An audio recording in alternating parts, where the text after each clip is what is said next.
I've done 5,192 networking meetings in my life. I'm almost 45 years old, which averages slightly one per weekday for my entire adult life. Now, you're probably calling BS on this, but hear me out. There are so few things that can be done once a day. You can't read every day. You cannot exercise every day. The only thing that has a fighting chance is brushing your teeth. But I came with receipts. I picked a random day in my calendar, and it turns out that there are 8 networking meetings. There's a pick your brain coffee with a student I met guest teaching at USC. A brainstorming session with the president of Ramit Sethi's company, I Will Teach You to Be Rich. And on Thursday, a Zoom call with a high school classmate that I haven't spoken to in 32 years who saw me featured in Chapter 7 of The Good Enough Job. Now, these 5,192 networking meetings got me promoted to the youngest managing director at the Wall Street firm BlackRock. It got me featured in CNN, Bloomberg, and the Wall Street Journal, and put me on stages that I had never in a million years thought that I would ever speak on. Now, you're probably saying to yourself, this sounds gross. This sounds icky and transactional. You are using other people as a means to your own personal agenda. But no, in this video, I promise you, I want to show you how you can network from a place of genuine care, curiosity, and serving others. You'll learn how to find people to meet, be an engaging partner, and master the follow-up so you can create serendipity in your own relationships. So let's dig in. I want to talk about some networking principles that I have. Or I should say authentic relationship building, but that takes too long. So when I say networking, I mean authentic relationship building. But here are the principles. The first principle that I have is if I know that 2 people would benefit from knowing one another, then it's my duty to introduce them, as long as they want to, right? So that's an important one. If 2 people need to know each other and I know about it, then it's my duty to connect them, which actually jives with you could call this principle 1A, or maybe principle 2, that is the basis of everything I've done at RadReads, which is if I know something that could be helpful to you or someone else, a stranger even, I feel a deep, deep sense of responsibility to share it with you. And if you look at the newsletter, the blog, the YouTube channel, all of it is, hey, I found something that could be helpful for you. I want you to have it for free. Right? So those principles of networking and sharing information are truly deeply intertwined. Next principle, it always starts with me trying to make the other person better. That ties from what I just said. Next principle, I don't expect anything. When I network, when I connect people, when I share information, I don't expect anything in return. And you could call BS on that. You could say, well, you know that in the back of your mind that there's some benefit that this is going to really come back to you. Karma boomerang. Yes. Okay. I'll give that to you. I accept that there is a karmic boomerang for putting out goodness in relationships into the world. I accept that. But that's the only thing, is like the possibility of the karmic boomerang, right? So yes, shame on me. There is something in it for me. It's the karmic boomerang, right? And then lastly, which jives with my general life ethos, is to just be a squishy love ball. And you're probably like, what does that mean, right? It is how my daughters speak, but it really is just this ethos of warmth, of love, of curiosity. I care for you, right? I really care for you. I hope you see in these videos and these podcasts, I really freaking care for you all. Now, what does that look like over 5,192 different meetings? All right, so let us kick in first with concept number 1, givers, takers, matchers. Now, this is a concept from Adam Grant's book, Give and Take, an incredible book, in which he says that there are 3 types of people when it comes to building relationships. There are takers, there are matchers, and there are givers. So the takers are obvious. They're the ones when you're talking to them at a cocktail party and they're looking over your shoulder for someone more. They're talking, they're using it as a way station until they find someone more interesting to talk to, right? The takers are also the ones that will cold email you out of the blue. Hey, can you promote my book? Hey, I saw that you're the CFO at this company. Can you hire my nephew, right? They just come out of the blue asking for shit, right? You're not a taker. You wouldn't be watching this if you were a taker. But it's important to know that takers are out there and to spot them and to just keep them at arm's length, right? Next up, that's probably where most of y'all will fall in the category is being a matcher. Now, a matcher is kind of the quid pro quo. I scratch your back, you scratch my back, right? I help you with this project, you're going to help me with this introduction. I invest in your deal, you invest in my deal, right? Those are matchers. And matching is a very kind of human construct, desire, right? Because we desire fairness, right? We want things to be fair, to be just, to be equal.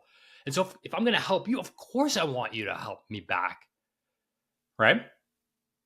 So matchers are the quid pro quo, and that's like a natural way of being. It fits into our patterns as humans. But I want to introduce a third idea, which is that of the giver. And I already introduced it with the principle, but the giver just says, hey, I'm here to serve, and I don't expect anything in return. The act of serving brings me joy. Now, you're going to say, oh, well, then that's selfish. You get joy from the act of service. Sure. I get joy from the act of serving. Givers get joy from the act of serving. And yes, they do believe in the karmic boomerang, but they don't expect it, right? So the question that always arises here is, well, matchers, like, not everyone's a giver. How do I deal with matchers, right? Let's say you need to raise capital, raise investments, sales, right? How can you be a giver when you need something from that person, right? And so here's the thing. What I would say to that person is the world has matchers and you can drop into a matching capability, but all parties should be aware that this is a matching type transaction, right? I scratch your back, you scratch mine. You might even go a step further and just say, hey, what is the expectation in this relationship? What do you expect from me? Right? People will often slide into my DMs and they'll say, hey, will you speak at my online summit? And I always say, sure, I'd be interested. What is the expectation? Right? Because sometimes they just like, hey, we think your ideas are great. We want to highlight them. Sometimes they say, we would like you to use your email list to promote our summit.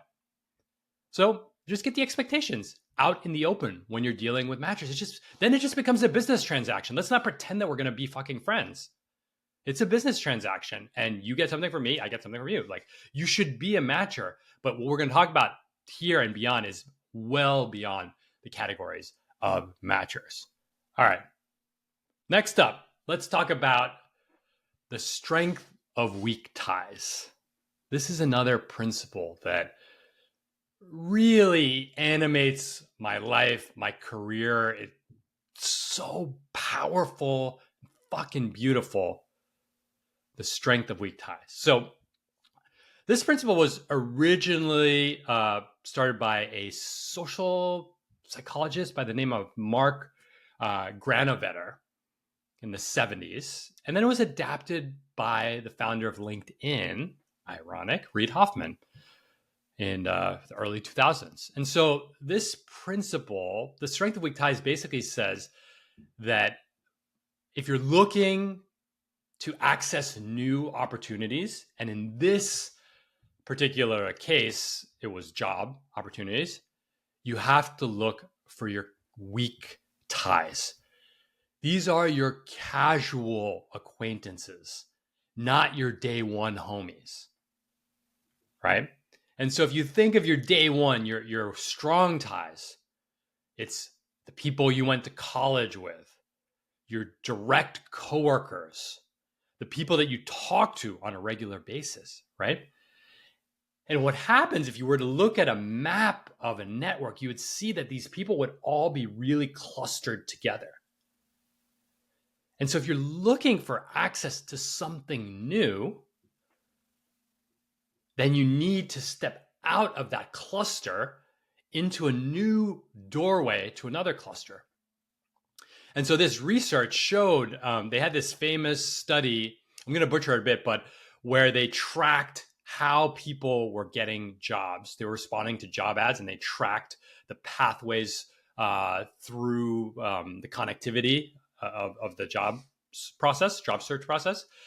And it was the people that had the most weak ties that were able to get jobs easier. Now, this makes a lot of sense too in the echo chambers that we live in, right? We're only surrounding ourselves with people whose ideas we find acceptable. We are tribalism of Bitcoin or AI or left politics or right politics, right? We just go in there. And so you can start to see that these they're called bridging networks, when you kind of network into another cluster. And that is a core, it's a philosophy, but I think it goes beyond that. It's just a massive, massive benefit to be able to leave your cluster of information, of opportunities, of ideas, right? Now Reid Hoffman that's what prompted him to start LinkedIn, is he recognized the strength and weak ties. It's that person that you see at the conference once a year is a more fertile connection than the college friends that you go and watch football with every weekend, right? And so LinkedIn was trying to basically find a way to basically connect those weak ties together. So, but it really is important that this extends beyond jobs.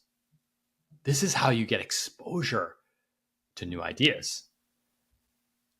This is how you start to see the world through a different lens, is when you embrace these weak ties. So many of the tactics and the approaches that we're going to talk about are around strengthening these weak ties. Now, again, you might say like, Khe, you're being super, super transactional right now, right? You're just like thinking about what can this person bring to me? What does this person get for me? What knowledge does this person have that I don't have? And what I say back to you is, if you approach it with service and genuine care and curiosity, then you're just expanding into different clusters. You are I call it a heat-seeking missile of love, right? How do you bring your energy, your curiosity, your intelligence, your own assets into these other relationships from a place of service? So we'll give you your first homework assignment, which is, who are some weak ties in your orbit, right? Remember, again, these aren't your day ones. These aren't the people you interact with regularly. They have some connectivity to you. Maybe you used to work with them eons ago. Maybe they live in your old town. Maybe it's a parent at your school, right? So write down 5 weak ties that you vibe with them. Something about them, you vibed with them when you met them at the conference a decade ago or at the pickup line. Just write down those 5. And we'll pick up that list later in this exercise. And I'll add there, I used to challenge myself at a conference, right? And again, you could say conferences are a little, they could be it's a little hard because they could be all strong ties because everyone's in the same industry, or they could all be all weak ties because it's all kind of scattered geographically and so on.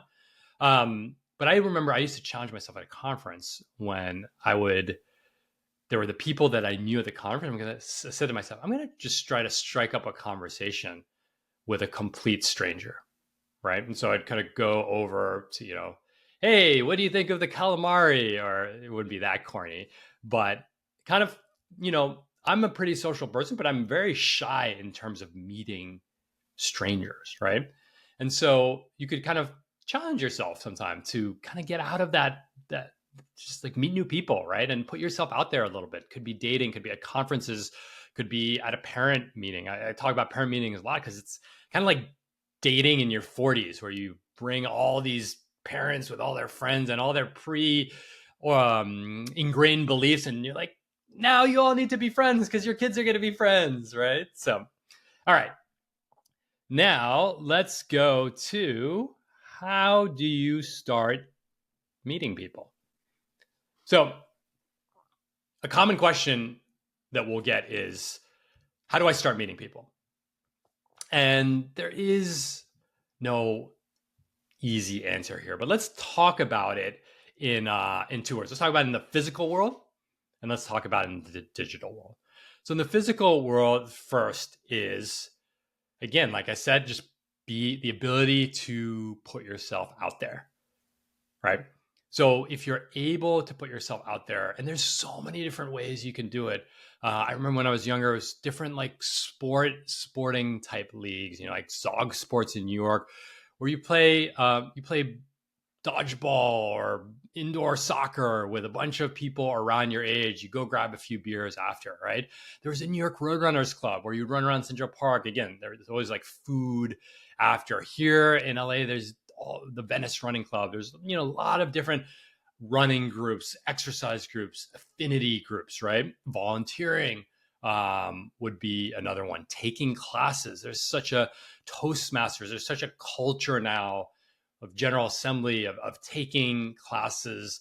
And so there's so many different ways to just get into new pockets of people. And look, at the beginning, it can feel very difficult, right? You kind of go into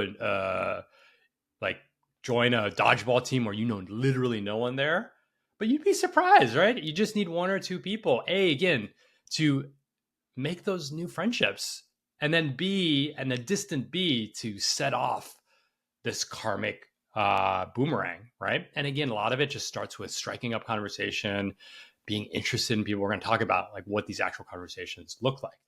And so then the other way to do it is to think about digital. How do you do this in a digital world? And people always ask. I mean, I would say that in my life, when we traveled a lot before we had kids, before COVID, we would fly to any city in the world, and I would do these networking meetings, like one of the 10 of the 5,192 networking meetings, and half of the people would be people that I met online, right? And you're probably gonna say, well, yeah, Khe, you're an online personality. You're meant to be online, absolutely, but there's no secret to meeting friends online. So let me give you this. Some people think that, I don't know, pick your favorite, Tim Ferriss, right? Tim Ferriss writes a post, a tweet, and you reply, hey, Tim, I'm going to be in Austin. Do you want to meet up? What the fuck do you think he's going to say? He's going to ignore you, right? For a few reasons. One, Tim Ferriss is so much beyond your stature in that world. And then B, if you walked up to anyone and said, hey, let's go have a coffee, that probably would fail, right? So if you're looking to grow relationships, grow networks and friendships online, it doesn't matter. I'm going to use Twitter as an example, but it could be any of them. It could be Instagram, it could be TikTok, whatever. Here is how I would approach it. Exactly like you do in real life. Yes, I know. Crazy, right? You wouldn't barge in and be like, hey, come to my house for dinner. No. You would find where the conversations are happening, right? So on social, you know where the conversations are happening, right? You would find where the conversations are happening, and then you would listen. You would quietly listen. You would observe. You would capture the vibe. Is the tone very respectful? Is the tone sarcastic? Do they use certain insiders' language, right? You would observe the norms of the group. And then when you had something to add, you would add it. That's interesting.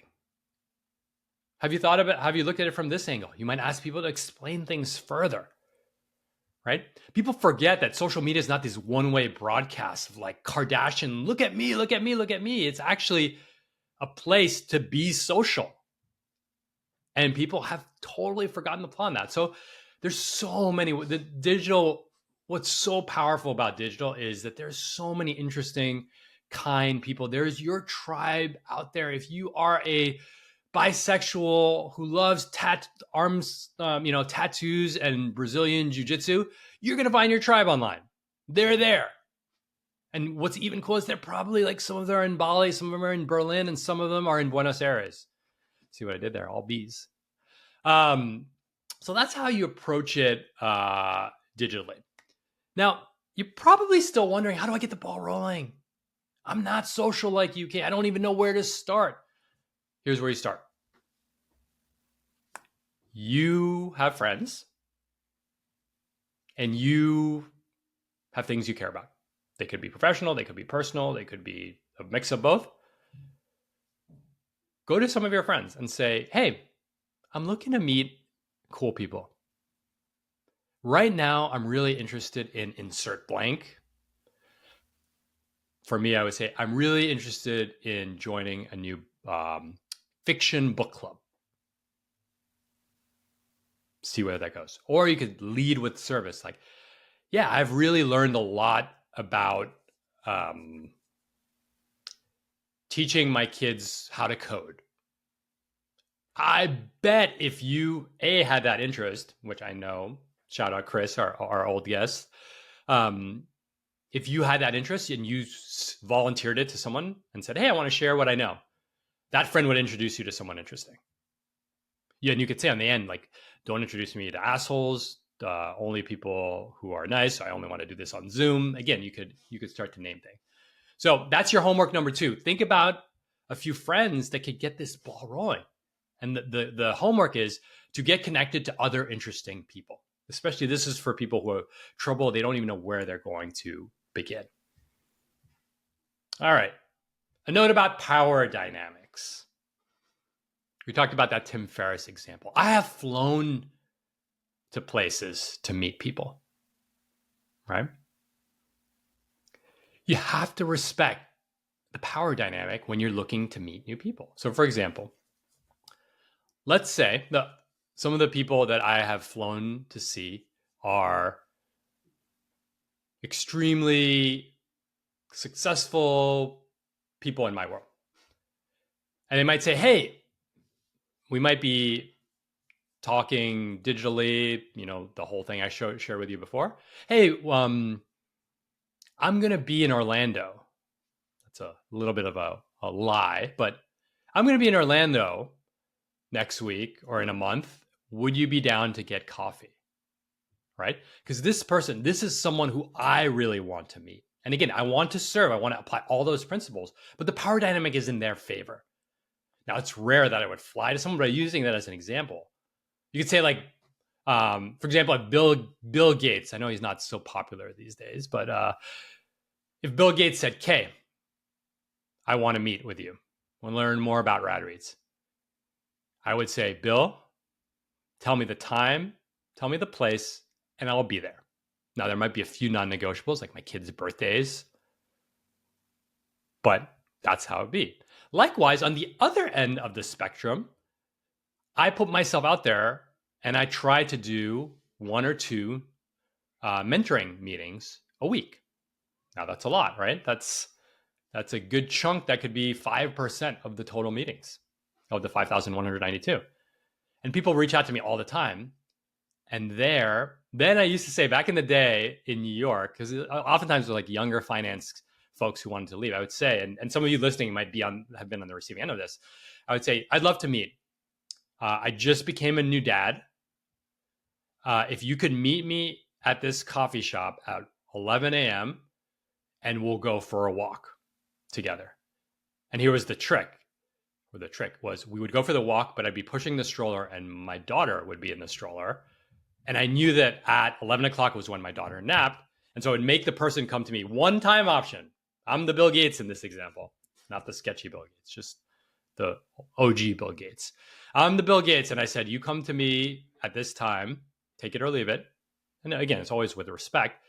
And then I'm going to walk my daughter. And I remember we'd walk along the East River under the Manhattan Bridge. It'd be so fucking cold. And these young, sweet, many of you are listening, sweet, they're like asking these questions. You could tell they wanted to take notes, but it was so fucking cold and all that. But yeah, so just remember and respect that there is a power dynamic at play. It's not a bad, there's always a power dynamic at play. Just acknowledge that it's happening, right? You might opt out of the upwards power dynamic and you might lean too heavily into the downwards power dynamic, but just know that it exists. All right. Now, a big thing that we discussed, that gets discussed when we talk about networking, is this concept of a personal CRM. This is the lie of the personal CRM. So the personal CRM basically says that if you're going to be a prolific networker, you need to profusely take notes on everything. And the classic, I think one too many people read Dale Carnegie's How to Win Friends and Influence People. And they're like, the secret to building a connection is knowing their kids' names. And so, someone strolls into a networking meeting and they're like, hey, I'm Khe, I'm Jill. Hey, Jill. Jill goes, hey, what are your kids' names? And you see him like writing crazy fucking notes. Like, that's creepy, dude. Don't do that. But what the personal CRM has, this idea is that you need to take notes on everyone. Everyone's a target. Everyone's like, you gotta know them so well. I'm like, yes, you do. It behooves you to understand people, know their names, know about their kids. But if you're a fucking weirdo about it, it's the biggest classic turnoff, right? There are people, and we're going to talk about following up. There are people that send me the same generic message on my birthday every single year. It's definitely a mail merge. I'm like, bro, stop.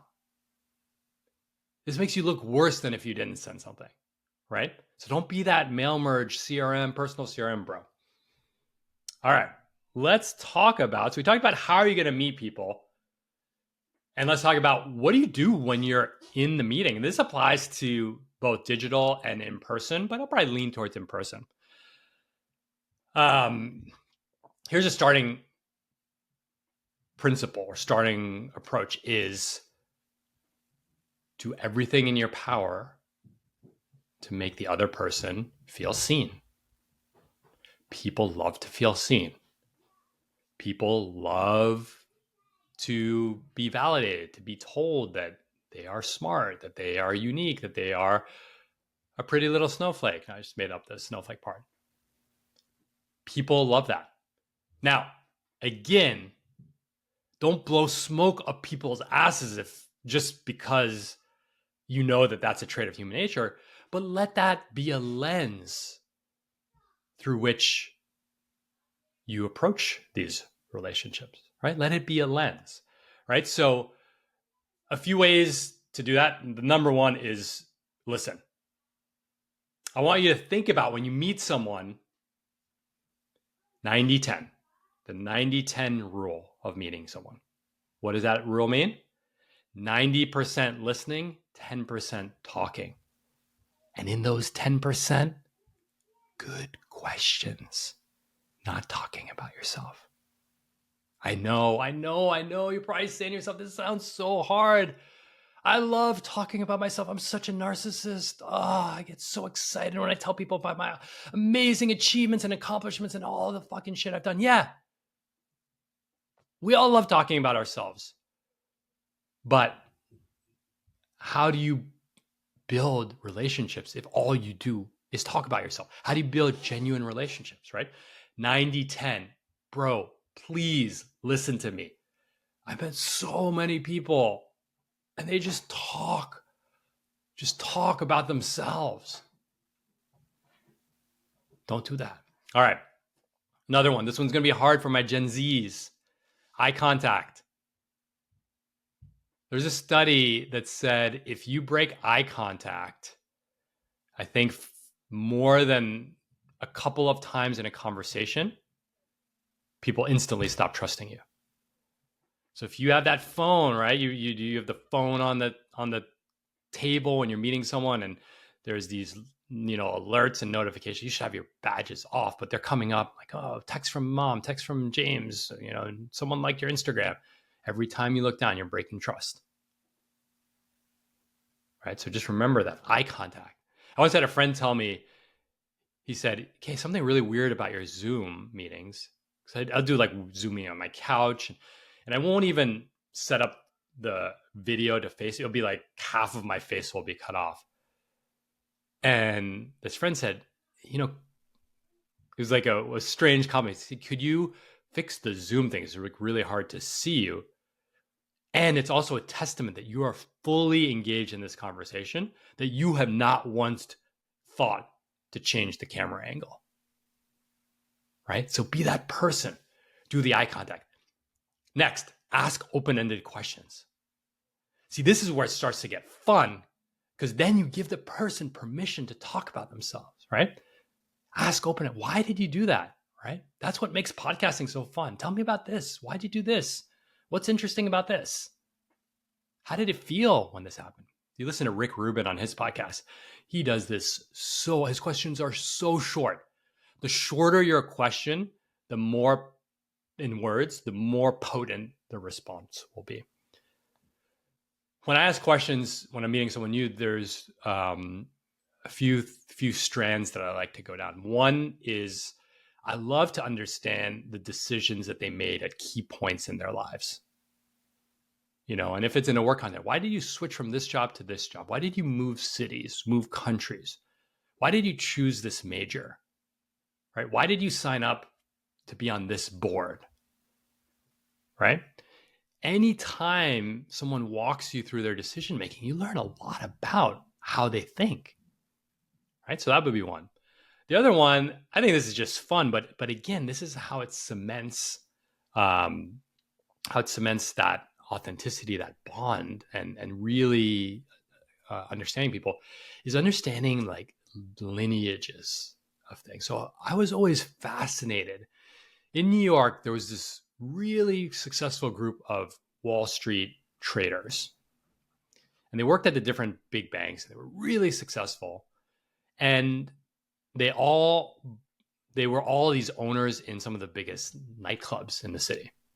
If you remember Lotus on 14th Street in the Meatpacking District, few others, maybe Marquee. So this group of traders. But when you looked even further below the surface, you notice another thing. They were all wrestlers from Princeton.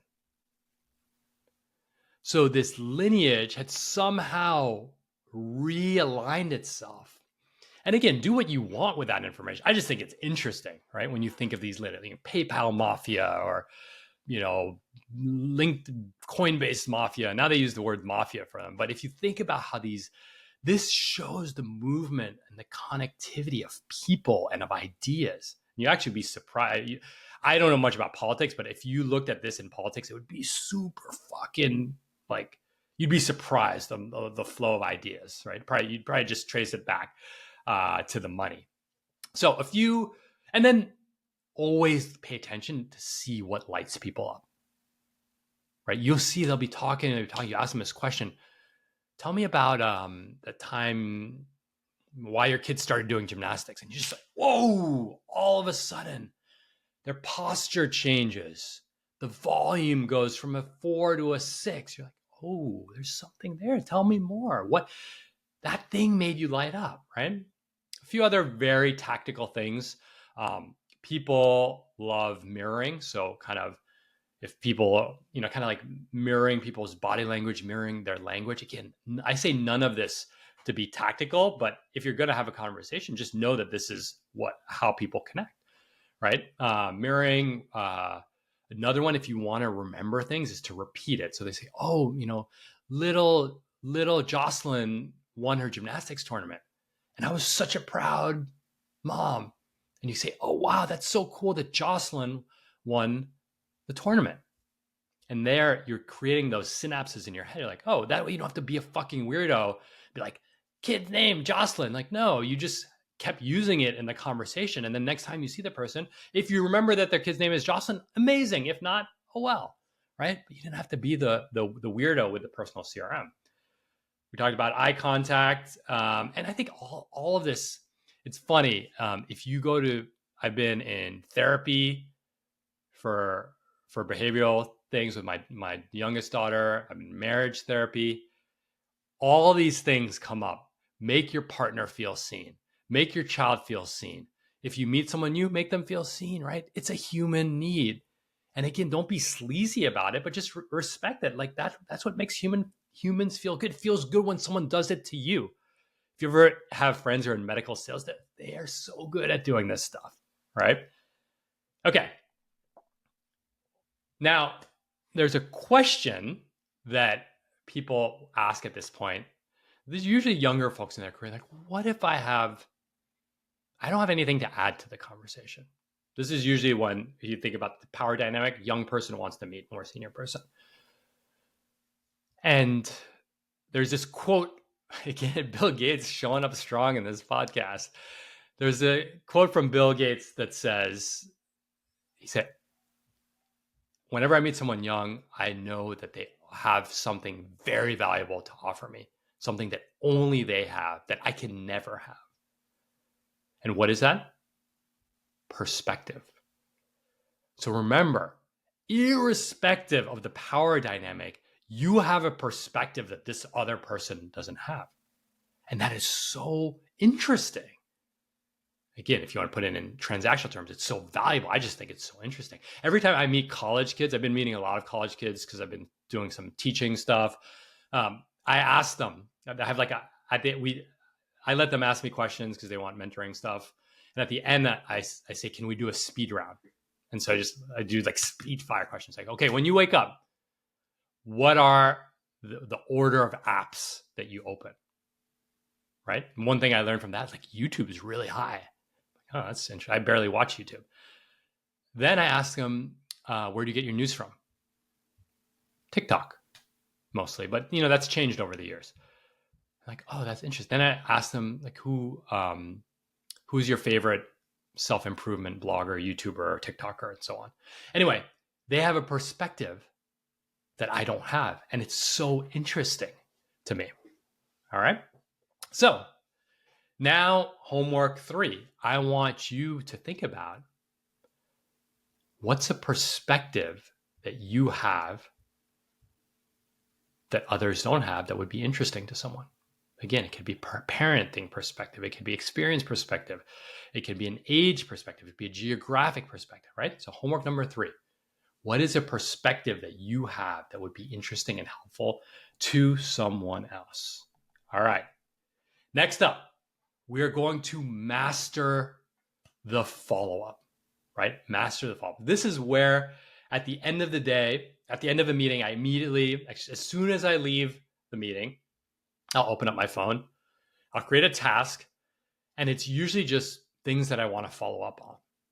So as the person's speaking, again, it doesn't matter if it's, CEO, I'm going to stop using Bill Gates. It doesn't matter if it's Beyonce or little Jimmy from the local college, right? I take out my phone as soon as the meeting ends.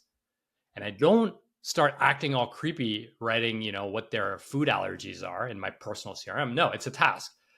It's like, how can I follow up in a way that is interesting to them? So again, here I have the luxury of being a content creator and content curator that I could send. And a little trick here, I use my text expander. So I could send like 15 of my best pieces, videos, podcasts in 8 seconds using my text expander. But we'll save that for another episode. So after the meeting, I had a task, anything that could be interesting. Maybe a book was mentioned. I heard the author on a podcast. Maybe they had a problem that they were trying to solve, and I had seen a Reddit thread about it. Maybe there was an app that they had never heard of, and I was just sending them the name of the app. Usually it's something that came up, and they're like, oh yeah, he mentioned that app, that book, that thing, and I just deliver it to them. Boom. That's it. Right? So easy. So useful, so sincere. Don't expect anything in return, right? Now, if someone's like rude and it's like, why'd you send me that? Then I'm like, okay, we won't meet again. But I'll tell you, of those 5,000, they're probably less than 5% were bad apples, maybe even 3%. So that immediately follow up. And so this is again where maybe this is a good moment to talk about the story of RadReads, the RadReads newsletter, which if you're not subscribed, you should head over to radreads.co right now and subscribe to the RadReads newsletter. It's been sending it for 421 weeks. And it started as just curation. I just saw interesting articles and I shared them with people. And people said, more, please. Right? So if you're trying to build those relationships, curate, and you want to be a creator, not like a, Kim Kardashian type creator, but just you want to create serendipity in your life, curate information.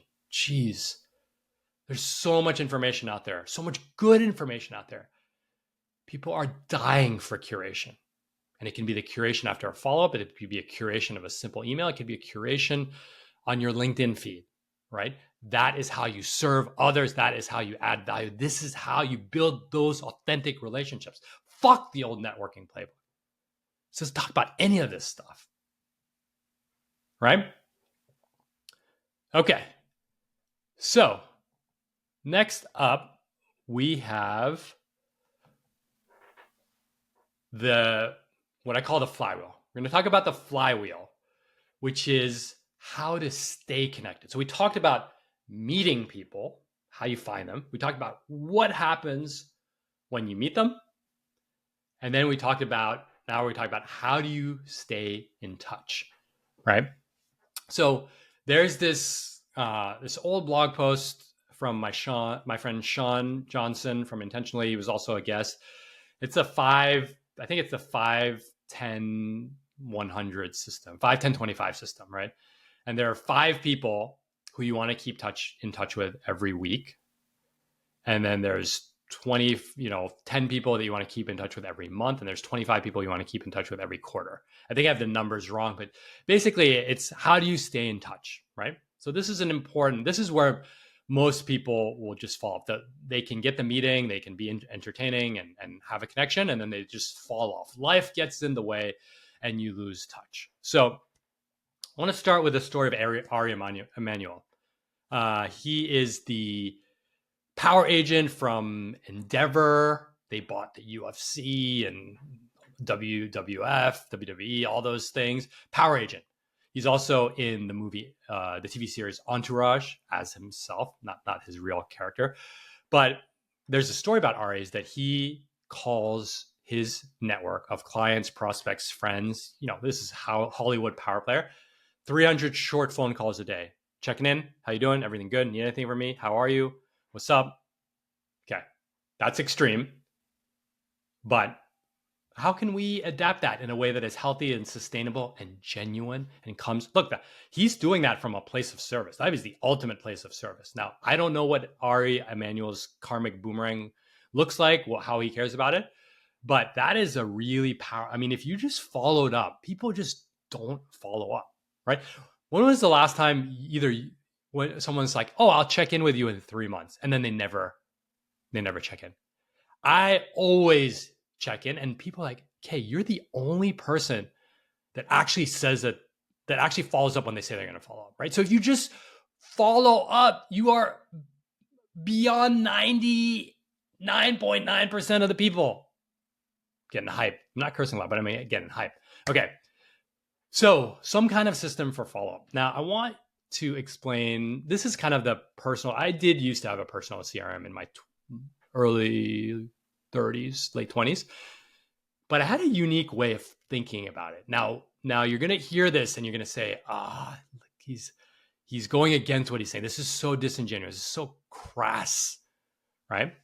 But basically, whenever in the old CRM, I actually used to write this down. Now it's just subconsciously in my head. I had 3 categories. So every person had 4 categories. So the first category was, what was their function? Like, were they an engineer or a designer and so on? The second category was what industry were they in? Tech or media or sports. Basically LinkedIn categories. Important to know, but it's a commodity. That information is a commodity. It's on LinkedIn. Third category was what lights them up, right? And so this could be sneakers, surfing, food, travel, leftist cause, right causes, on and on. What lights them up? If you pay attention to what lights people up,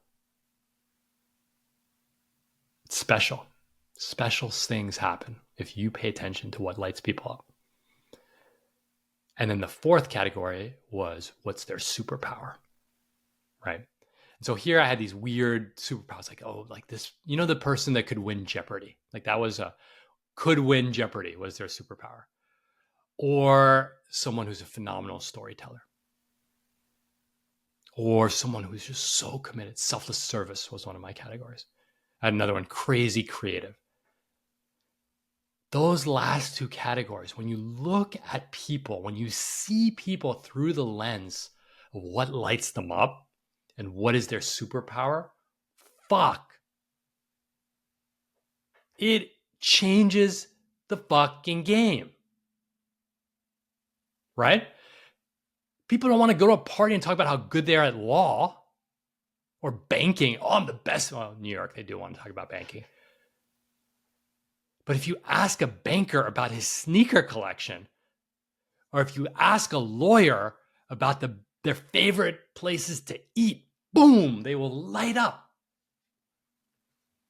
And that is where the magic of humans, of connection, lies. So I would really encourage you to think about, start to see people through these. Ask yourself, what lights this person up? And what is their superpower? It will change how you see people. It will change the way they see themselves. How few times are people asked that question? How few times are they given permission to share what lights them up? Right? And you, listener, can do that with a simple question, by paying attention, by being a vessel for their aliveness. How fucking cool is that? Okay, so now that we have the categories, I think I need a break, man. This is fun. You could see, I hope you could see that I'm not fucking faking this. You can't fake 5,192 of anything. Anything. Right? So now when I meet someone, we had the follow-up, now through the lens, not through some sketchy CRM. You just know what lights them up. And then I set up a recurring task. Every 3 months, check in. Now, 3 months is the standard. But sometimes for people who are much closer to it, might be shorter. And for some time, if it's like, oh, I met you at a conference, it might be 9 months. But 3 months is the standard. And it's not really a task. I do it in OmniFocus, so it comes up as this task that doesn't have a due date. This is beyond the scope of this episode. But basically, I get these reminders. They're staggered throughout every day. New people pop in, and it'll be a reminder, check in with Jill. Check in with Zoe. Check in with Richard, right? And I check in, right? Now, you're probably going to say, well, how do you check in? And isn't it sketchy if they're like, oh, every 3 months, I get a text from Khe saying, how's it going? Okay. It doesn't work that way. The 3 months is a backup plan in case you forget. So I'm gonna share a story about how this might play out. So this is my friend Mike D. He reached out to me off of a viral Twitter thread maybe 6 months ago. He just said, hey, this was an awesome thread. I looked him up on Instagram. He looked himself up. He went through with the content. I saw he's a designer and he's a shaper. He makes surfboards. And we just struck up a chat, Instagram DMs. And it was a very kind of, sometimes he asked me questions about work. Sometimes we would just be like, how are the waves? Other times he was in Manhattan Beach and Mike D and I met up. His wife was there. I was like, hey, bring your wife. I'd love to meet your wife. I'd love for you to meet my wife. Just in the garage. 3 minutes. There's nothing I want from Mike D and there's nothing Mike D wants from me. We just enjoy each other's company. And so between being dads, we both also stopped drinking. Between being dads, not drinking, surfing, we're in creative lines of work. We both live in California. That gives us 5, I usually have something along those lines to discuss with someone. Again, a quick text, as does that other person. So what happens is with Mike D is we might just randomly text each other every couple weeks. Thanksgiving, I'm like, oh yeah, got a good wave, text them. But let's just say 3 months didn't go by and there was none of that interaction. Then that would be the backup. I'd be like, oh damn, I haven't checked in with Mike D in a while. And I wouldn't just be like, yo, what's up, Mike D? What I might say is oh, I know Mike D likes these 5 things. Has there been, I saw this cool Instagram video of a big wave surfer. Send him that. Hey, how's it going? Just saw this video, thought of you. I think 10% of you are listening to this and saying, this is so fucking calculated. I'm telling you, it's not. Why? Because I care about Mike D. We're new friends. We've met in person once. We might meet once every 2 years. Who knows? We don't live in the same place. It doesn't matter. Right? We're not trying to be best friends. But we have these shared passions. And we like each other. And so the 3 months is just a reminder. So on top of the 3-month reminder, there's another thing that I do. Birthdays. I love birthdays. And I love keeping track of people's birthdays.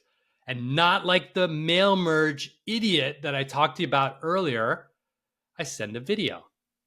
A little selfie video. Like, yo, what's up? Happy birthday.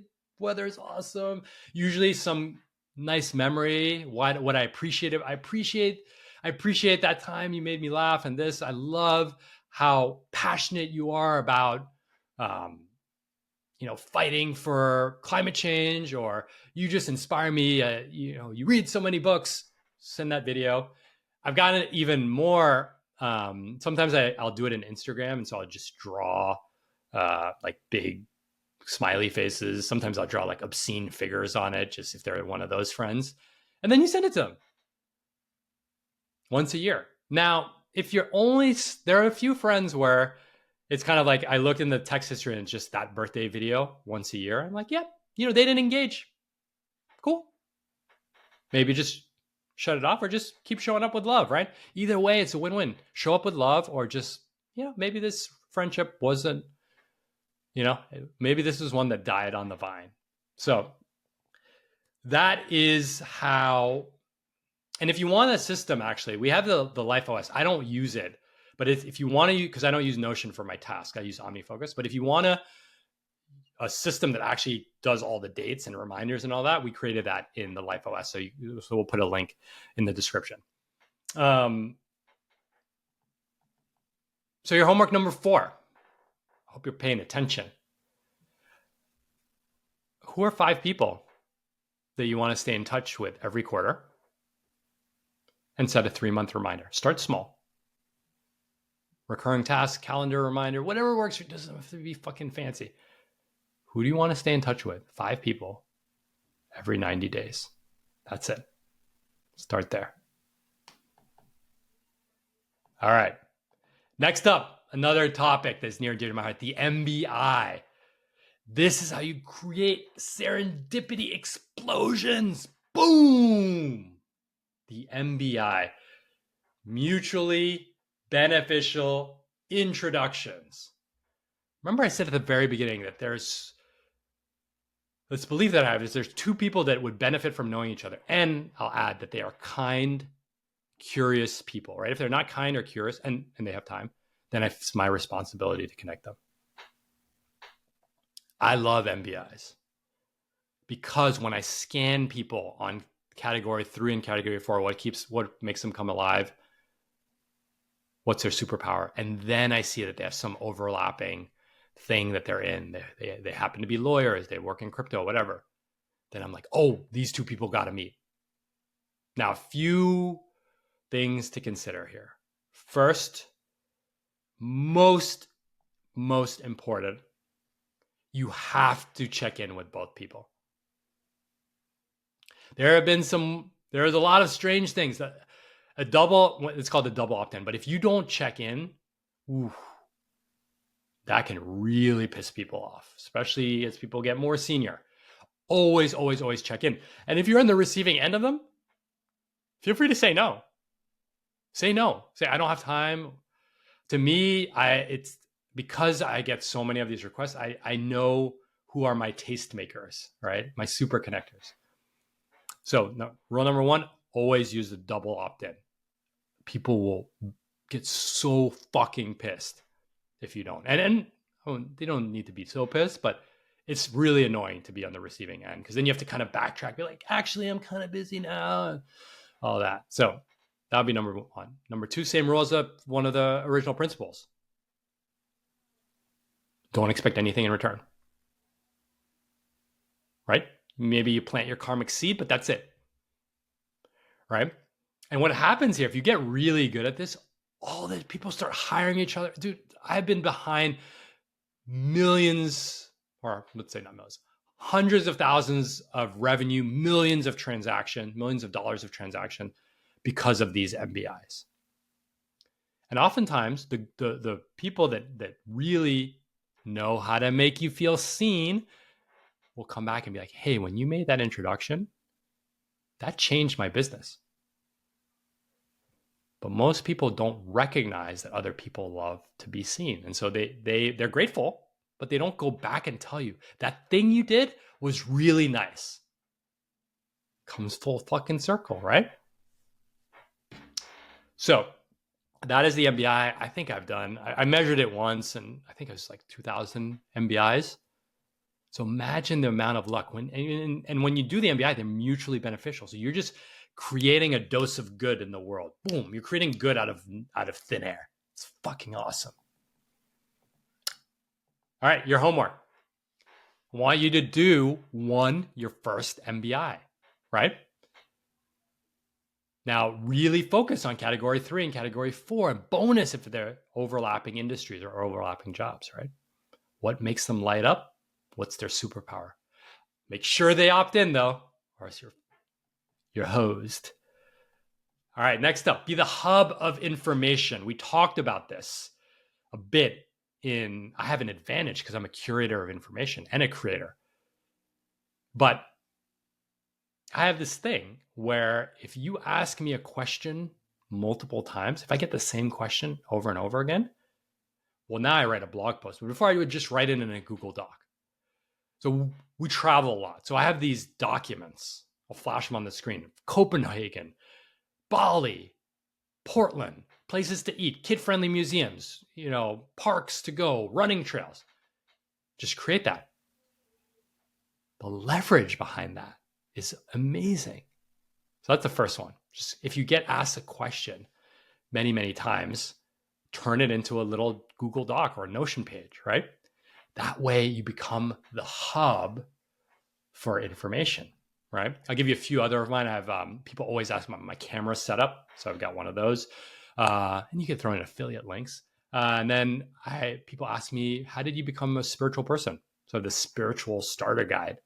It's like a list of 25 resources that I use, podcasts, books, and so on. So your homework on this, homework 5, I believe this is the last one. No, homework 6. This is the last one, is to think about something that you get asked often and turn into a mini resource, like nothing fancy, right? And then you'll be amazed. You're helping people out. You'll be amazed, right? There's a woman in one of our coaching programs. By the way, if you want to join a coaching program, it's radreads.co/coaching. Like-minded professionals that are really trying to live this philosophy. But she had gone through IVF and had a lot of struggles, and people kept coming to her. What doctor did you see? How did you answer this question? How did you do this? She just created the document, and then it might turn into something bigger off of that. How magical is that? Now, if you're early in your career, you might say like, well, what do I have to add? And here's my advice for you. I already said you can add perspective, but you can curate information too, specifically give feedback. So there was a gentleman who attended many of our live events. He was a lawyer in Germany, and we did a live event, and he sent me a 2-page email making me feel seen. This was helpful. This was great. There's a unique perspective on this. And then a list of improvements. Very respectful, very detailed. I was like, holy shit. Someone actually spent the time to do this? So when someone spends the time on me, I'll spend the time on them. Like that's such a positive signal. I'm like, hell yeah, dude, kudos to you. By the way, reply to your favorite creator newsletters, unless they're Tim Ferriss or James Clear, they read them. And if not, they have teams that read them, and the teams are instructed to get like the nice messages. I've started so many friendships off of people just replying to newsletter. Try me, reply to this. We're going to have a podcast newsletter on this. Reply to it and see if it's thoughtful. I will respond. Anyway, this person attends our event, sends this really thoughtful email. A year later, he's interning for us. 18 months after, he's a full-time contractor. Right? Shoot your shot, right? But again, think about it from this perspective. That email probably took him an hour to write. You can't just be writing hour emails to internet strangers who there's a chance they don't even read it. So maybe you do one a month. Right? But again, if you are a hub of information, right? If you have something valuable, share it, and then share it often. All right, next up, we're going to talk about serendipity explosions. This is where you take all these incredible people and you explode it in a beautiful way. I'll tell you about a book club that we started. This book club, we have a few internet creators, a digital marketing guru, Bitcoin maximalist, and a biotech investor. And we're reading the Brothers Khe together. Now, they're all 5 of them are very close friends of mine, but they don't know each other. So I can create this serendipity explosion by bringing them together. In fact, I'm going to make the push that our first session should be in New York because I'll be there for the holidays. And so they should all meet in person. All but one lives in New York. Organized dinners, book clubs. We used to do CrossFit, outdoor CrossFit, our DIY CrossFit with different hedge fund investors when we were in our mid-20s in Tompkins Square Park at 5:30 in the morning. Right? Just bring the people together, then they connect. The MBIs happen themselves, right? It's magical. The real friendships that persist that then, if they need to, they turn into business deals. This could also be done virtual events. And I want to actually take you to a personal philosophy of mine, which is, when it comes to this, is do things that don't scale.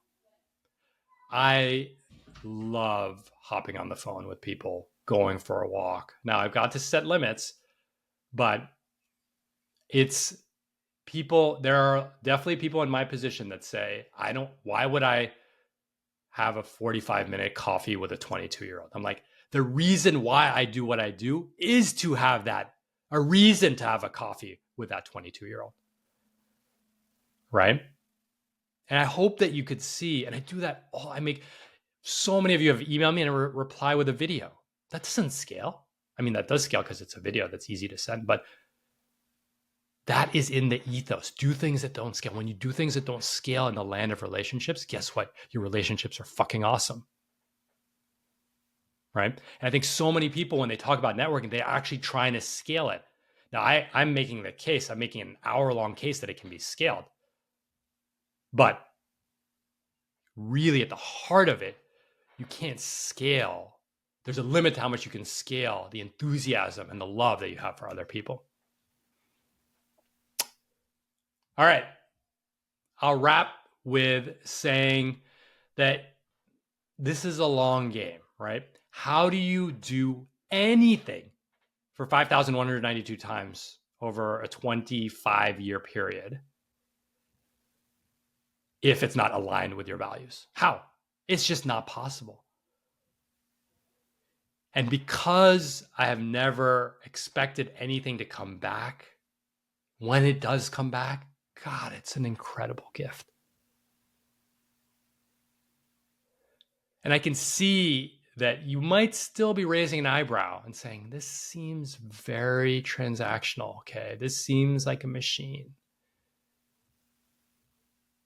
But, and it can, like you could miss the point of this approach and see, wow, systems, OmniFocus, 3 categories, this and that.